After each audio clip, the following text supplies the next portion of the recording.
Представляю также Лейлу Лерон, блогер, активистка интернет-сообщества Татар-Тель. Я хочу сказать, что татарский феминизм, он отличается, скорее всего, от всего российского по той простой причине, что все равно в адекватных семьях, даже Хужа Насреддин про это говорил, что женщина — это шея, и куда она повернет, туда и пойдет за ней мужчина. Мудрость женщины татарской, она такова, что она всегда донесет, она всегда правильно допилит своего мужа, чтобы он сделал так, как ей нужно. Поэтому татарский феминизм, он чуть-чуть отличается, скорее всего, от России. Но в России есть такая общая проблема феминизма, что женщины сами же хейтят женщин, потому что вот так у нас стереотипы приняты. Категорически не согласна, Лейла. Гендерно, если говорить, вот лично я вообще никогда не сталкивалась именно в профессиональной деятельности или в учебе с этой проблемой, тем более в Казани. Всегда даже в мужских профессиях, куда я приходила, меня брали. Это я работала монтажером в свое время. Обычно вот в этой сфере, да, на телевидении все знают, работали. Я в 2007 вот примерно работала. Не было вообще женщин, меня спокойно взяли. Если ты умеешь работать, то почему нет? И когда меня брали, собеседовали, я говорила, как истинная женщина, вот эта штучка вот сюда вот делаешь, потом с этой штучкой, ну, то есть, как бы я все это по-женски говорила, но результат был как у мужчин, поэтому меня взяли. Я хочу сказать, что татарам уже надо признать, что прогрессивный народ, и у нас есть все. У нас есть и упырихи, и есть битые женщины, женщины, которые бьют своих мужчин, тоже есть, скорее всего. Есть лесбиянки, большинство, конечно, у нас адекватных женщин, но есть те, кто, вот, как вы сказали, упыриха, да, к примеру. Конечно, это не пример для подражания, для татарской женщины, но отрицать, что такой женщины не было в истории, и что это просто придуманный персонаж, нельзя. Я думаю, что если копнуть, то такого героя можно и в жизни найти. Лейла видит. Я хотела бы добавить по поводу шоу-бизнеса не только про музыкантов. Есть же еще ведущие. И у меня муж ведущий, и сестра ведущая.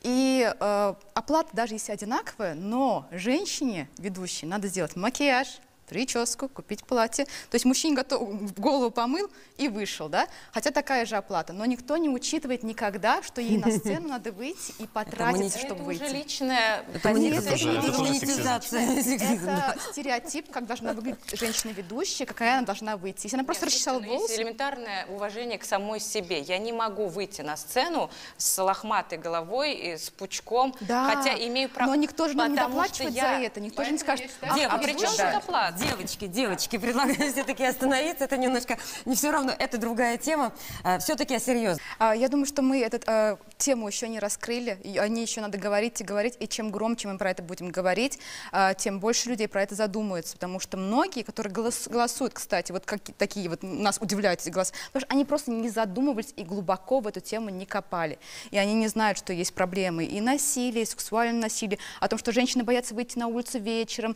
поднять глаза, посмотреть на мужчине на улице после 10, потому что ты думаешь, а что он сделает после этого? И этот страх в нас живет. И пока мы это не уберем, прекращать говорить про феминизм нельзя.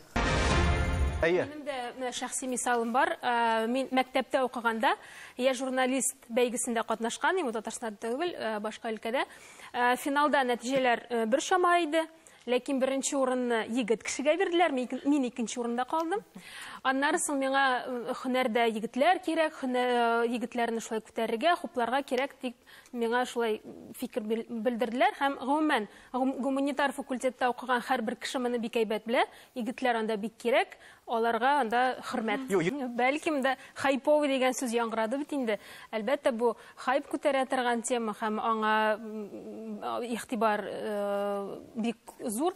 Мәсәлән, менә бу хатын-кыз роленә бәлки бик якын булмаса да, без менә соңгы арада межнациональные браки дигән темага видео төшергән, катнаш никахлар темасына. Безне гомумән YouTube'та күбрәк иратлар карый. Һәм алар безгә нинди генә сүзләр язып бетермәде бу видео астында. Сез милләтне бетерүчеләр, хатын-кыз ул милләтне саклый торган кеше булырга тиеш, сез андыйлардан түгел. Менә шундый әйтәсем килә, интернетта да менә абьюз ниндидер хатын кызга ниндидер начар сүзләр язу, ниндидер гадәткә кер. Бәлки ир-атларга да язалардыр, белмим. Мин язмыйм. Но миңа язалар. Патриархаль җәмгыятьтә яшибез без. Һәм яшәячәк бездә. Хатын-кызлар бер гасыр элек әле тавыш бир сайлауларга йөрмәгән, яхшы белем ала алмаган. Хатын-кызлар ахмак блондинкалар, гранат тоткан маймыллар, ул стереотиплар бик күп. Ләкин хәзер бит ситуация үзгәрде, барыбер. Мин үзем тудым һәм үстем Уфада, ләкин минем гаилә ул, без күбрәк русча сөйләшә идек. Аннан мин кирдем укырга Петербургка, Санкт-Петербургда дәүләт университетка. Һәм анда мин таныша башладым кешеләр белән, һәм алар аңламыйлар иде кем мин. Мин әйтәм Айнур, алар да син кем? Айнур шундый исем, iPhone кебек. Һәм мин үзем уйлый башладым инде, мин бит татар, анда беркем дә белми, кем татар. Алар уйлыйлар Башкортстан ул икенче дәүләт, тип Татарстан, Казан, Казахстан, кем инде Центральная Россиядә да, Западная Россиядә тора, алар бу яклар турында бер нәрсәләр дә белмиләр. Мин күп экзаменларны үзем бирдем, мин утырам преподаватель карына, һәм ул сорый, Айнур, син кем милләт буенча? И ул пока шулай угадывать итеп утырып, мин шулай вот... И мин аңладым, что ул татар булу, ул зур преимущество. Татар телен укый башладым, без татар КВН командасын эшләдек, Петербургта татар оешмасын эшләдек, татар яшьләр оешмасын. Аннан 5 ел шулай татарлык белән ничектер взаимодействовать итеп йөргәч, без уйладык, кирәк күчергә Казанга. Казан бит ул бит capital of the great Татарстан. Казанда нәрсәләр эшләдегез? Унытмагыз, бу хакта без рекламадан сөйләшербез. Иң кызыкай әйберләр ул инде Казанда булды. Без күчтек, 6 кеше командадан, бөтен безнең топ кешеләр, Петербург татар яшьләр оешмасында без монда күчтек. Уйлап, монда бөтен татарча сөйләшә. Хәзер без практиковать итеп сөйләшә башлыйбыз. Син сөйләдең бит, без шундый ситуациягә кердек. И һәм монда беркем дә татарча сөйләшми. Син үзең бер кеше белән татарча сөйләшә башласаң, сез бит ишетәсез, миндә русча акцент бар. Алар әйтәләр, менә син странный сөйләшәсең, син лучше давай либо русча, либо вообще сөйләшмә татарча, и син әзрәк ояла башлыйсың. Һәм без инде монда шундый проектлар эшли башладык. Татарлар бар бит, татарлар кем сөйләшә русча, ләкин телиләр татар телен укырга. И шуларны шундый чын татарлар, аларны куалар.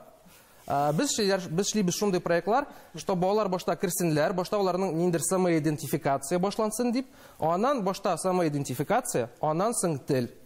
Без менә шулай уйлыйбыз, и шундый проектларны төзибез. И безнең бар YouTube канал Үрдәк ТВ, карагыз, язылыгыз. Без анда программаларны татарлар турында русча алып барабыз, һәм татарлар бөтен дөньядан карыйлар. Һәм башта үзләрен татар дип чувствует, аннан татар теле белән кызыкланып китәләр. Бу метаптан инде нәрсә мин көтәм. Менә сез бит университетка кергәч, беренче курста сезне җыялар, әйтәләр, менә монда бар профсоюз, анда кемдер футбол уйный, кемдер КВН уйный. Мин уйлыйм, инде монда студентлар килгәч, алар үзләре сойларга тиеш, нәрсә алар менә татар дөньясында эшләргә мөмкин. Мәсәлән, кемдер җырларга тели, ул менә татар альтернатив сәхнәсе белән таныша. Кем нәрсә анда тагын бар? Кем YouTube эшләргә тели, ул менә минем белән таныша, мин аларга нәрсәдер сөйлим, нәрсә эшләргә. Һәм шулай инде ул сойлый нәрсә, вот нәрсә аңа ашый, ул шул направлениене сойлый һәм шунда эшли башлый. Ниндер, менә мин шулай күрәм, яңа кадрлар, алар күрәләр нәрсә бар татар дөньясында һәм шунда баралар.